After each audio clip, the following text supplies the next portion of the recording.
Hermanos amados, otro glorioso día para venir a adorar a nuestro Señor Jesucristo, y especialmente en esta fecha en que ya nos estamos acercando o estamos a una semana de una de las celebraciones más maravillosas en el cristianismo, recordando esa victoria sublime de la cual vamos a hablar el próximo domingo.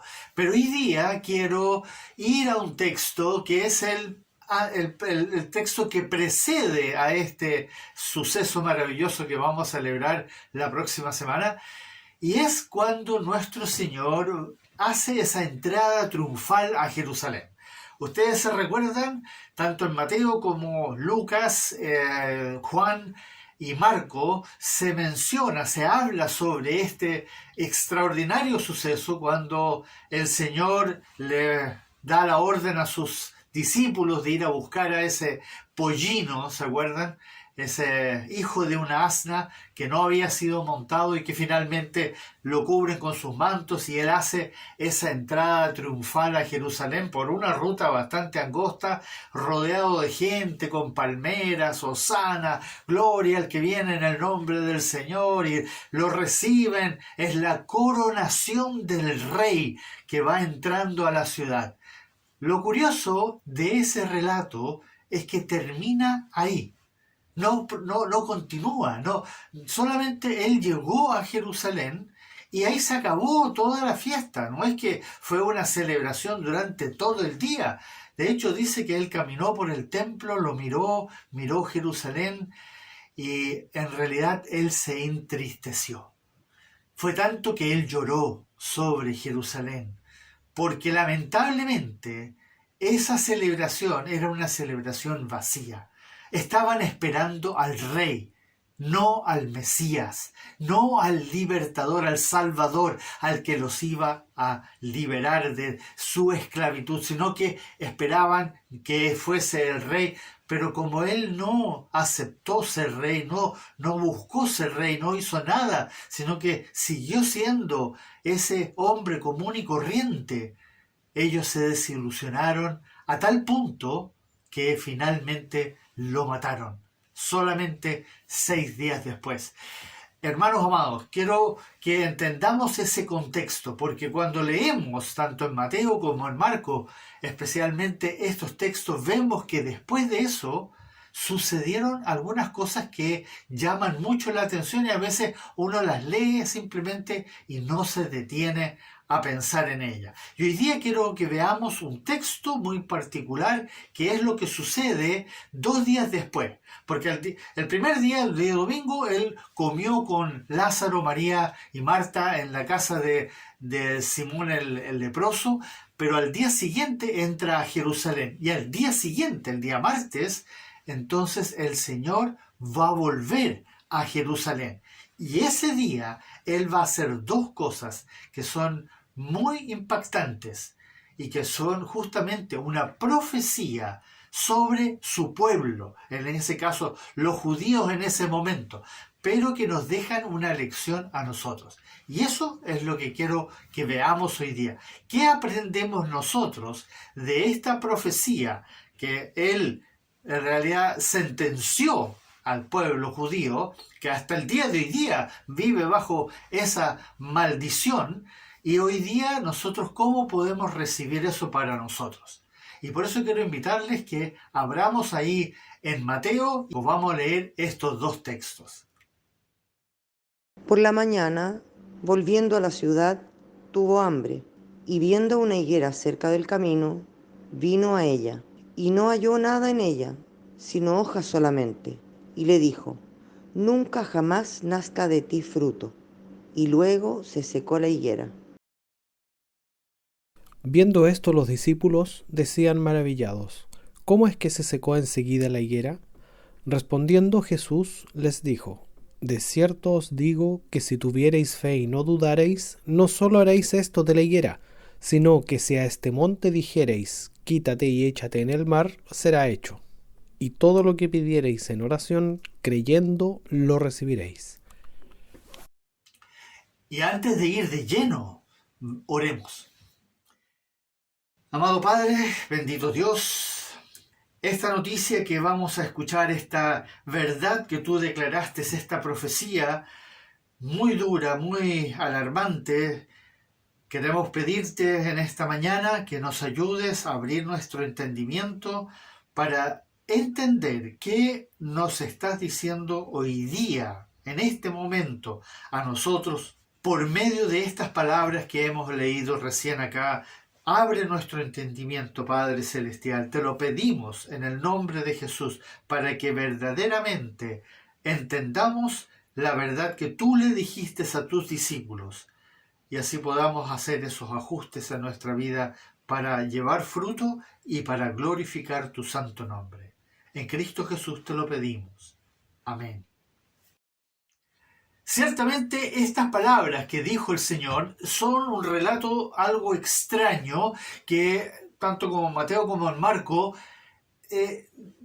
nos dejan como con un enigma, ya que no parece que verdaderamente entendamos la explicación, porque en realidad no hay una explicación, sino que posterior a lo que nos escuchamos acá, el Señor les da una orden que en realidad no pareciera como que estuviera relacionado con lo que había él hecho anteriormente. Estos dos relatos que nosotros leemos después de la entrada triunfal, al día siguiente, el día martes, cuando él entra y va llegando a Jerusalén y ve a la higuera, esa es la primera profecía, esto de maldecir a una higuera, maldecirla. A través de eso él estaba profetizando que iba a ser maldito el pueblo, su pueblo, porque tenían hojas pero no tenían fruto.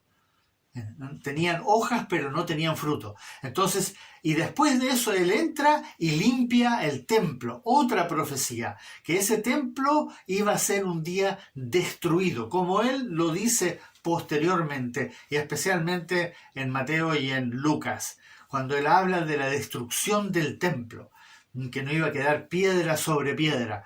Entonces aquí hay dos cosas que son muy impactantes, pero hoy día quiero que veamos esto de la higuera.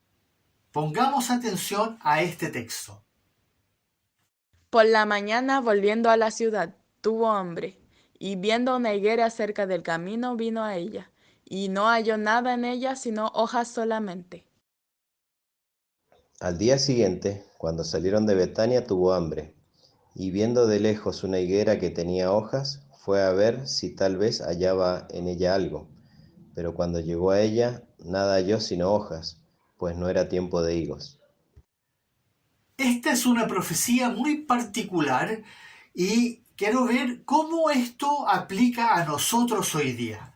Ahora veamos esto que sucedió cuando nuestro Señor Jesucristo iba camino a Jerusalén de Betania. Él venía de la casa de Lázaro, María y Marta, porque había pernoctado ahí, y de hecho toda la semana él va y vuelve a Betania todas las noches y se va a quedar de nuevo en la casa de Lázaro, María y Marta.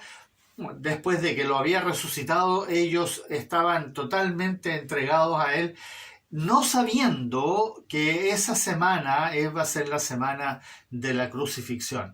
Entonces, él va a pernoctar todas las noches y siempre va a salir en la mañana y va a subir a Jerusalén para pasar el día en el templo, en la ciudad, enseñando.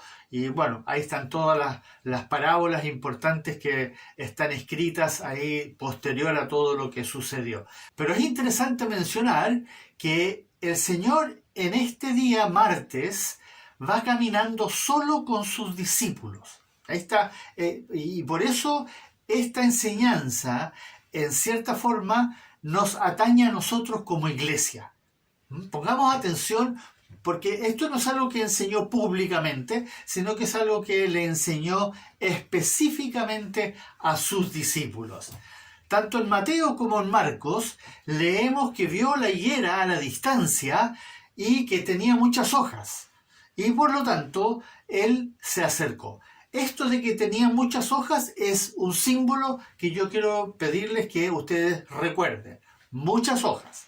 Segundo, se nos dice que el Señor, dado que la higuera tenía muchas hojas, Él esperaba encontrar fruto en ella, a pesar de que, como se nos relata en Marcos, no era época de higos. Hay que recordar que esto es en la época de marzo, fines de marzo, principios de abril, justamente cuando celebramos Semana Santa, pero esto fue una semana antes. Y en esa época, dado que en el hemisferio norte es la transición del invierno a la primavera, todavía no hay ni brevas, que son las primeras que salen, ni higos. Por lo tanto, podemos deducir que el Señor sabía que no iba a encontrar frutos. Él sabía perfectamente que no iba a encontrar ni una sola breva, ni un solo higo. Pero ante la escena, Él obviamente hace esto para enseñarnos algo muy importante. Recordemos que nuestro Señor es omnisciente. Él sabe todo. Él sabía cuántas hojas habían en esa higuera. Él sabía perfectamente de que no iba a encontrar. Pero aprovechó esta instancia para hacer dos cosas: una profecía y una enseñanza. Hoy día quiero rescatar la enseñanza para nosotros, tal como lo fue para los discípulos. Entonces, lo que desconcierta es que si el Señor sabía perfectamente que la higuera no tenía frutos, ¿por qué la maldijo? ¿No es cierto? Eso es lo que desconcierta. Y de hecho desconcertó a los discípulos que iban con él. Y no solo la maldijo como diciéndole no llevará fruto, sino que no solo no iba a llevar fruto. ¿Por qué? Porque se secó instantáneamente, desde la raíz. ¿Pero por qué lo hizo? ¿Por qué lo hizo? ¿Por qué hizo esto tan extraño? Fue justamente para que al día siguiente, el día miércoles, porque en ese momento quedaron tan impactados los discípulos que no le dijeron nada, sino que siguieron con él y subieron a Jerusalén. Pero al día siguiente volvieron a pasar y ahí fue justamente cuando Pedro le hace esta observación. ¿Cómo pudo ser esto que se secara de la raíz? Y eso es lo que el Señor estaba esperando, esa pregunta que Pedro le hiciese. Y ahí fue cuando entonces el Señor le responde esta pregunta, como dice justamente ahí en Marcos 11. Y pasando por la mañana, vieron que la higuera se había secado desde las raíces. Entonces Pedro, acordándose, le dijo: Maestro, mira, la higuera que maldijiste se ha secado. Respondiendo Jesús les dijo: Tened fe en Dios. Fue entonces cuando el Señor les enseñó algo que hoy vamos a ver con mucha atención, porque esto nos habla a nosotros. Esta respuesta que le va a dar el Señor a sus discípulos es lo que Él nos va a decir a nosotros. Pero, ¿cómo se relaciona esto con lo que el Señor Jesucristo le respondió a sus discípulos? Y eso es lo que también nos escuchamos acá en Mateo. Relacionemos estos dos textos, tanto lo que dijo en Marcos como lo que dijo en Mateo. Veamos esto. Viendo esto, los discípulos decían maravillados: ¿cómo es que se secó enseguida la higuera? Respondiendo Jesús les dijo: de cierto os digo que si tuviereis fe y no dudareis, no solo haréis esto de la higuera, sino que si a este monte dijereis: quítate y échate en el mar, será hecho. Y todo lo que pidiereis en oración, creyendo, lo recibiréis. A primera vista, nos parece una respuesta algo extraña con respecto a lo que había sucedido, si lo relacionamos con esto de la maldición de la higuera. ¿Qué tiene que ver la maldición de la higuera con esta respuesta que nos dio el Señor acá? El hecho de que la higuera tuviese muchas hojas representa a los creyentes que externamente son muy serios en su vida cristiana. En ese tiempo era el pueblo judío, que cumplía con todas las leyes de Moisés, pero específicamente las ceremoniales, porque las morales no las guardaban para nada. Pero el hecho de que la higuera no tuviese fruto representa, por otra parte, a los cristianos que no tienen fruto, que no llevan fruto en sus vidas como cristianos. ¿Por qué no llevan frutos? Porque no practican la fe, no practican la fe. Practicar, recuerden esa palabra que se usa muchas veces, que debemos practicar las cosas, la verdad, la palabra, los mandamientos, debemos hacerlos una y otra vez, pero con decisión, con interés, buscando la forma correcta de hacerlo, buscando en las Escrituras cómo poner por obras la fe que el Señor nos ha regalado, especialmente como lo explica en Santiago, en Primera de Juan. Hay varias cartas a donde se enfatiza el poner por práctica la fe. Si ustedes se fijaron en la respuesta que le dio el Señor, Él les dijo a sus discípulos: tened fe en Dios. Este relato que hemos leído acá nos muestra primeramente el poder absoluto de nuestro Señor y Dios que Él tiene sobre todas las cosas, incluso para secar a un árbol desde la raíz, con el solo hecho de decirlo, darle la orden. Bueno, hemos visto obviamente muchos otros milagros en que el Señor reprendió a la tormenta, hizo calmar el mar, resucitó a Lázaro, etc.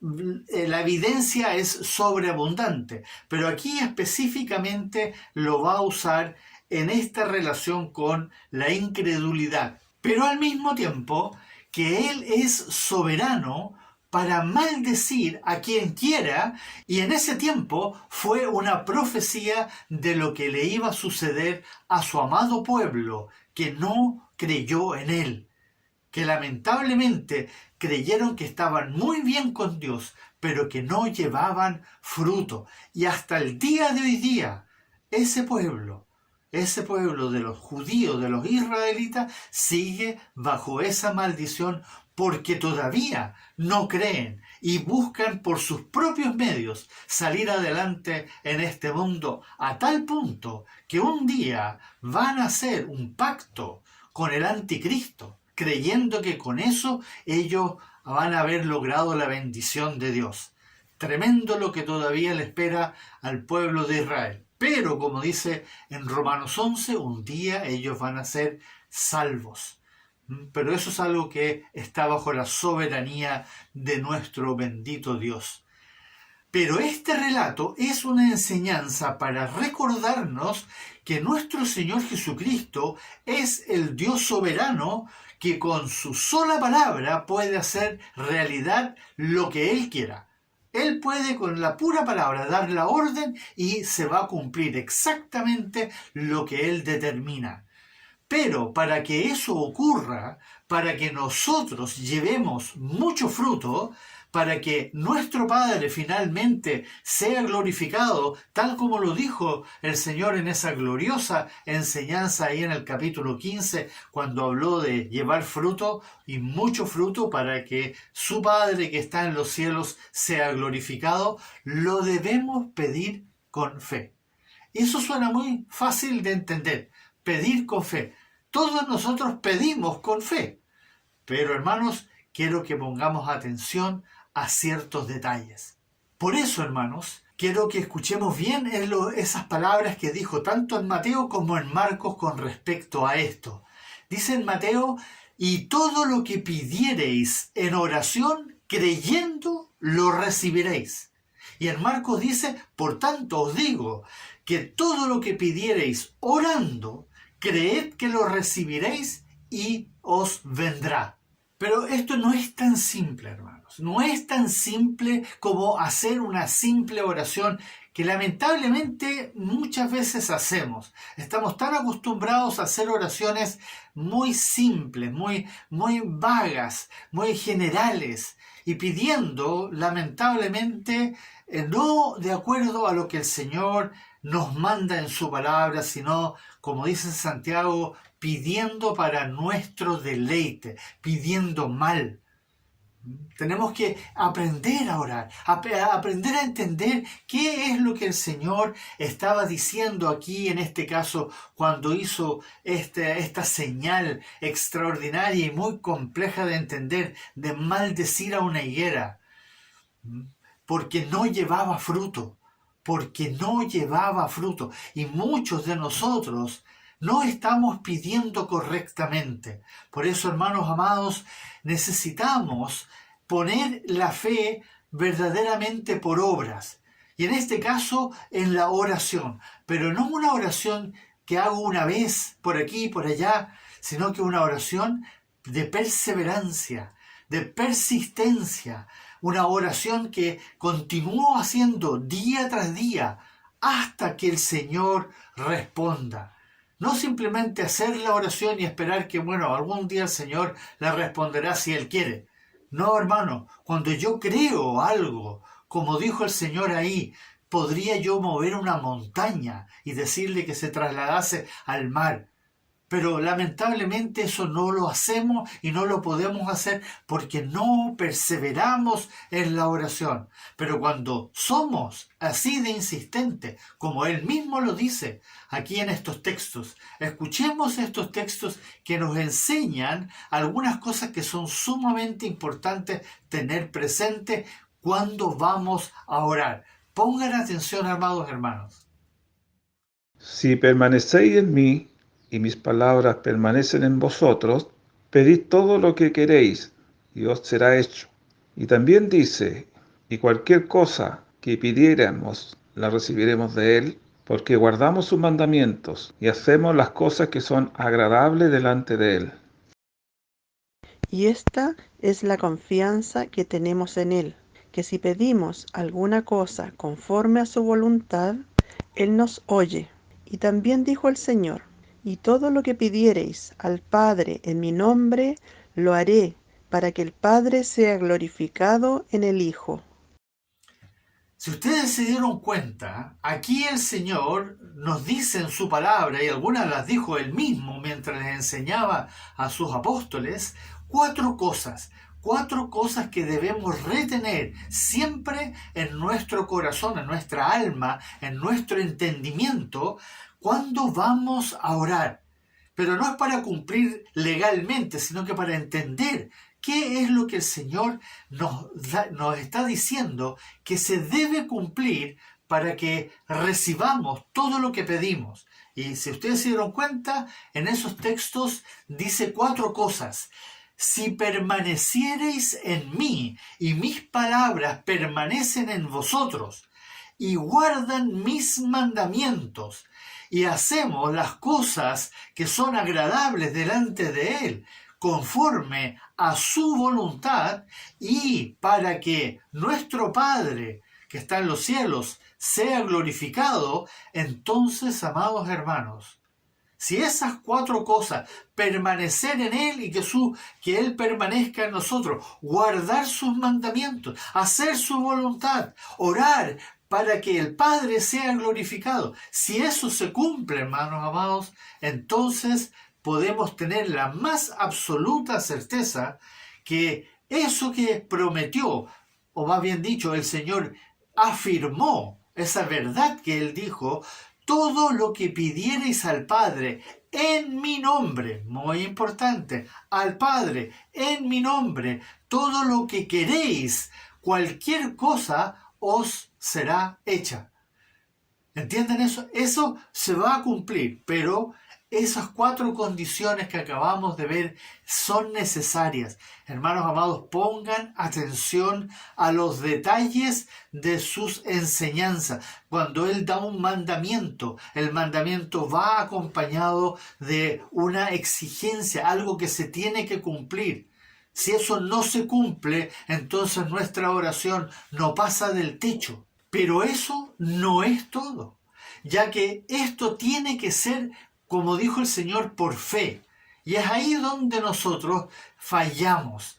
Lamentablemente muchas veces fallamos. Creemos que estamos pidiendo con fe, pero no lo hemos demostrado realmente, ya que estamos tan acostumbrados a pedir cosas rápidamente en este mundo que funciona tan exageradamente rápido. Nosotros queremos que las cosas pasen ya y la petición es muy breve, es muy acotada. Y resulta que con eso creemos que ahora se va a cumplir, y eso es un error, de hacer una oración bien formulada, bien completa y nada más. Y la hicimos entonces y creemos que con eso el Señor ya sabe ahora lo que yo necesito. Sí, es cierto que Él sabe lo que yo necesito, pero resulta que Él quiere que nosotros verdaderamente lo pidamos con fe. Amados, es importante que cuando nosotros pidamos con fe, entonces nosotros lo demostremos a través de la insistencia, de la perseverancia, de la constancia, tal como Él lo dijo en repetidas ocasiones, hermano, en repetidas ocasiones. Escuchen por favor estos textos que nos aclaran cómo el Señor nos va a insistir en esto de la oración perseverante, insistente.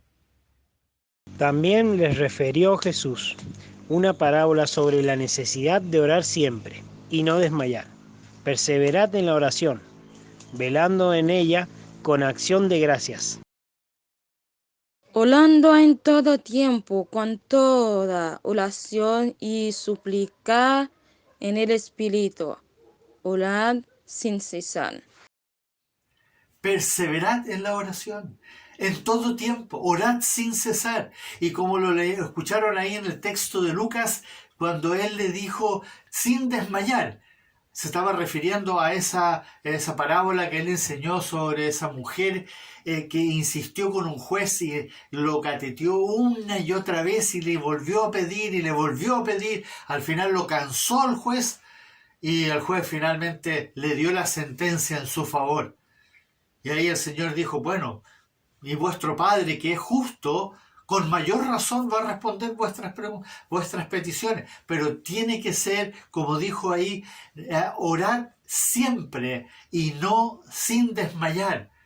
Nosotros tenemos que mantenernos en la oración, en la perseverancia. Eso es orar con verdadera fe. Porque cuando nuestra fe es verdadera, entonces no desmayaremos en la oración, sino que insistiremos una y otra vez, demostrando que nuestra necesidad es real.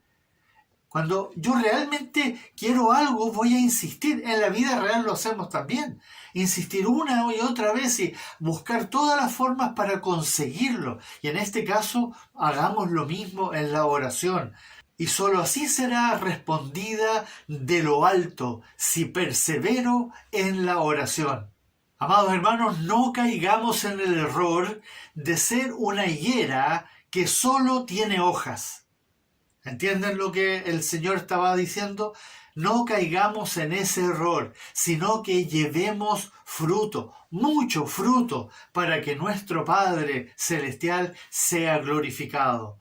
Eso es lo que quiere el Señor, que llevemos mucho fruto, no solo hojas, no solo aparentemos ante el mundo de que nosotros somos cristianos piadosos, mansos, humildes, nos vestimos bien, usamos la Biblia, cantamos, vamos al culto.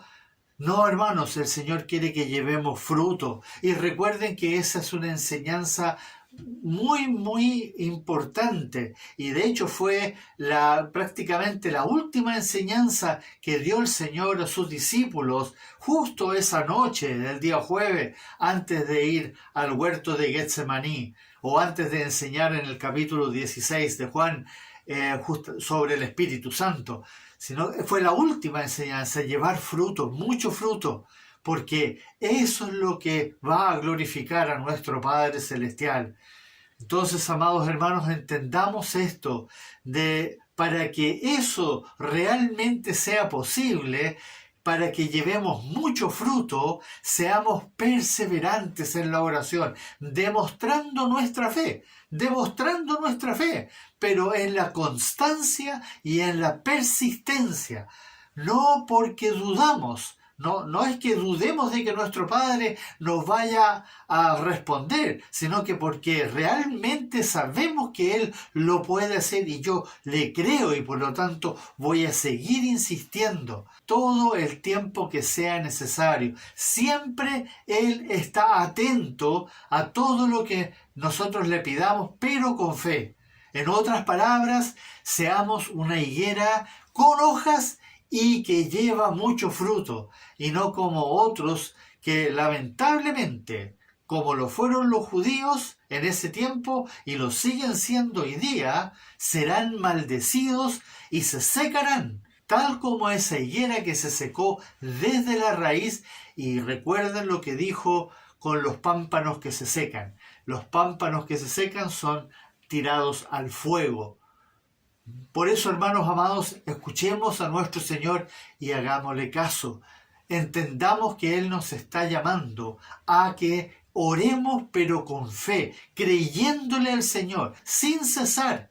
Orar en todo tiempo, con súplicas, con ruegos, en el poder del Espíritu Santo. Sí, amados hermanos, orando y perseverando en la oración, pero, como lo escuchamos, guardando sus mandamientos, haciendo la voluntad de nuestro Padre, que por sobre todas las cosas es nuestra santificación. Dejar al mundo, no ser amigos del mundo, dedicarnos, apartarnos para Él, en nuestra mente, en nuestro corazón, en nuestra alma, pidiendo siempre al Padre en el nombre de Jesús. Recuerden que esa es la enseñanza que Él nos dejó. Entendamos lo que Él nos enseña en su palabra respecto a la oración con fe, creyéndole a nuestro Padre Celestial, a nuestro Señor Jesucristo, lo que Él dijo, porque Él tiene el poder, Él es soberano, Él puede hacer cualquier cosa, pero Él nos pide a nosotros que nosotros lo hagamos con fe, creyéndole de lo más profundo de nuestro corazón y perseverando en la oración una y otra vez, para que Él sea glorificado. Hagámosle caso a nuestro buen pastor y así adorémosle como Él se lo merece, haciendo su voluntad, agradándole en todo. Eso es lo que Él anhela de nosotros, porque así como Él lo prometió, su gozo va a estar en nosotros y nuestro gozo será cumplido. Alabémosle, adorémosle, démosle gracias. Oremos, amados hermanos. Oh bendito Señor, con profundo agradecimiento recibimos esta amonestación, esta enseñanza que recibimos a través de este suceso que a veces nos descoloca cuando lo leemos, pero ahora lo entendemos, que tú estabas diciendo que no querías cristianos que lleven muchas hojas. Tú quieres que seamos cristianos que llevemos mucho fruto, para así glorificarte a ti, oh Dios eterno.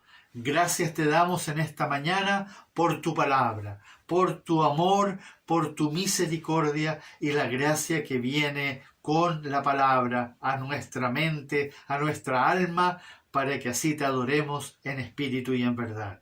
Oh Dios, a ti sea toda la gloria en el nombre precioso y único de tu Hijo Jesucristo, nuestro Señor y Salvador. Amén.